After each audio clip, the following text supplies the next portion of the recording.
इस लेक्चर में S4 strategic management accounting के पेपर में लर्निंग कर्व का एक S4 अंडरस्टैंडिंग सॉल्व करते हैं ACCA F5 से। तो अभी हमने इससे पहले जो है सारे कॉन्सेप्ट्स को अंडरस्टैंड किया था, जिसमें हमने सिंपल से एक ये बात अंडरस्टैंड की थी कि जैसे जैसे हम आउटपुट को डबल कर रहे थे, जैसे 2 से 4 हुआ, 4 से 8 हुआ, आउटपुट जैसे जैसे हम डबल कर रहे थे, तो एवरेज आवर्स हैं, टोटल नहीं, मार्जिनल नहीं, एवरेज आवर्स की बात हो रही थी। एवरेज आवर्स जो थे वो एक कांस्टेंट रेट से जो है वो रिड्यूस होते जा रहे थे। सिंपल ये हमने डिस्कस किया था।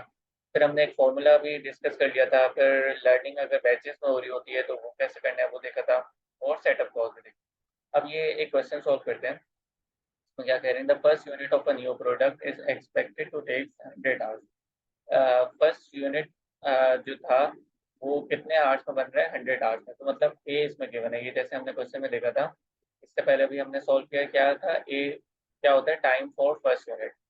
तो ए यहाँ पे क्वेश्चन में गिवन है, टाइम फॉर फर्स्ट यूनिट कितना, 100 आवर्स। उसके बाद क्या कह रहे हैं, at 80% learning curve is not to apply. तो अगर मैं यहाँ पे बी फाइंड कर लूँ, बी क्या था हमारे पास, बी ये जो log learning rate upon log 2 है ना, ये बी है। तो इसको सॉल्व कर लेते हैं। लॉग लर्निंग रेट कितना है क्वेश्चन में गिवन, 80% डिवाइड लॉग 2,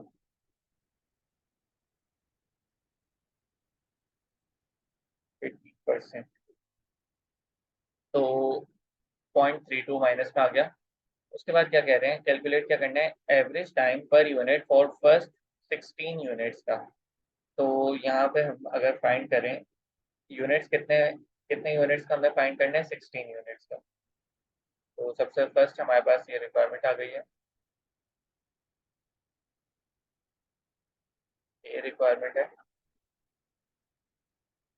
तो फाइंड क्या करना है, वाई। वाई क्या है, एवरेज टाइम। तो हमने फॉर्मूला क्या अंडरस्टैंड किया था, Y is equal to A X की पावर में बी। तो ए क्वेश्चन में हमने देख लिया था 100 गिवन है, एक्स हमें बता दिया 16 है, मल्टीप्लाई बाय 16, और पावर में बी, बी हमने यहाँ पे फाइंड कर लिया 0.32 माइनस है। तो ये हमारे पास सिंपल ए रिक्वायरमेंट कंप्लीट हो गई, 40.96 हमारा आंसर हो जाएगा। अब बी रिक्वायरमेंट सॉल्व कर लेते हैं। ये भी सिंपल सी है, उसमें क्या कह रहे हैं, एक्स फाइंड करना है, कितने यूनिट्स पे एवरेज टाइम फाइंड करना है per unit for the first 25 units. तो एक्स कितना हो गया, 25 यूनिट्स पे।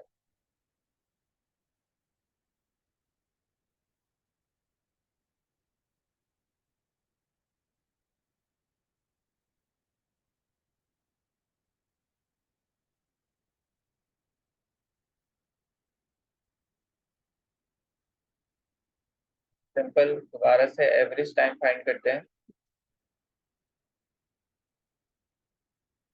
कैसे आएगा, ए एक्स की पावर बी। तो ए क्वेश्चन में हमने देखा था 100 गिवन है, एक्स यहाँ पे 25 है, यूनिट्स कितने फाइंड करने थे, 25 यूनिट्स पे, और पावर में बी कितना है, -0.32। तो 35.48 हमारे पास बी रिक्वायरमेंट है। अब सी रिक्वायरमेंट कह रहे हैं, the time it takes to make the 20th unit. 20 units का नहीं मांग रहे, 20th यूनिट्स का मांग रहे हैं।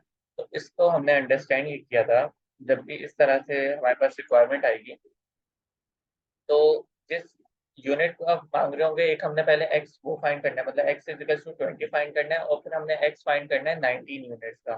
फिर उन दोनों के हमने, ये क्या आता है, एक्स जो हम फाइंड कर रहे होते हैं, ये हमें क्या आंसर देता है, एवरेज टाइम देता है।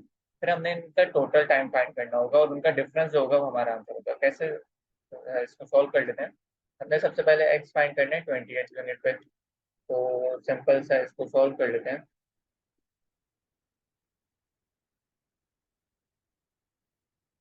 क्वेश्चन में गिवन है 100 इंटू एक्स कितना है, 20 की पावर में log learning rate upon log 2 minus है -0.32।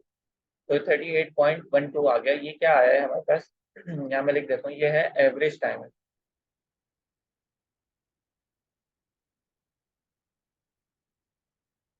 क्या बता रहे हैं हमें, एवरेज टाइम। इसका अभी हमें टोटल टाइम करना है। वो कैसे आ जाएगा, सिंपल है, एवरेज टाइम को जितने यूनिट्स हैं उससे मल्टीप्लाई करा देंगे तो टोटल टाइम आ जाएगा। यहाँ पे 20 यूनिट्स है, तो 20 से मल्टीप्लाई कराए, टोटल टाइम आ गया। तो टोटल टाइम कितना हो गया 762.4।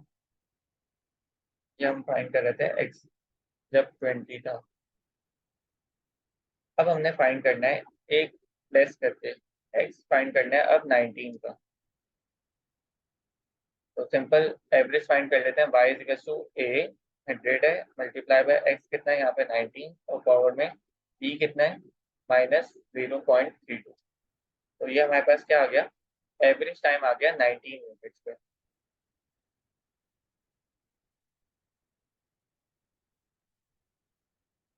तो कलर चेंज कर देता हूँ ताकि डिफरेंस पता चले। एक्स आ गया 19 यूनिट्स पे। अब इस 19 यूनिट्स का जो एवरेज टाइम आया है ना, ये वाई आया है 19 यूनिट्स पे। अब इसका टोटल टाइम फाइंड कर लेते हैं, एवरेज को मल्टीप्लाई करा देंगे जितने यूनिट्स बने हैं तो टोटल टाइम आ जाएगा। ये हमारे पास टोटल टाइम आ गया। अब यहाँ पे हम फाइंड कर सकते हैं X is equal to 20th units. ठीक है, तो 20 यूनिट्स का टोटल टाइम और 19 यूनिट्स के टोटल टाइम को डिफरेंस निकालेंगे अगर, तो वो 20th यूनिट का टाइम आ जाएगा। इन दोनों का डिफरेंस अगर निकालेंगे तो ये हमारे पास 20th यूनिट का टाइम आ जाएगा 26.061। हमारा आंसर हो जाएगा इसका, ऑप्शन सी रिक्वायरमेंट है। तो आई होप ये अंडरस्टैंडिंग क्लियर हो गई होगी। इसी तरीके से एक नेक्स्ट क्वेश्चन सॉल्व करते हैं जिसमें लर्निंग जो होगी वो बैचेस में होगी।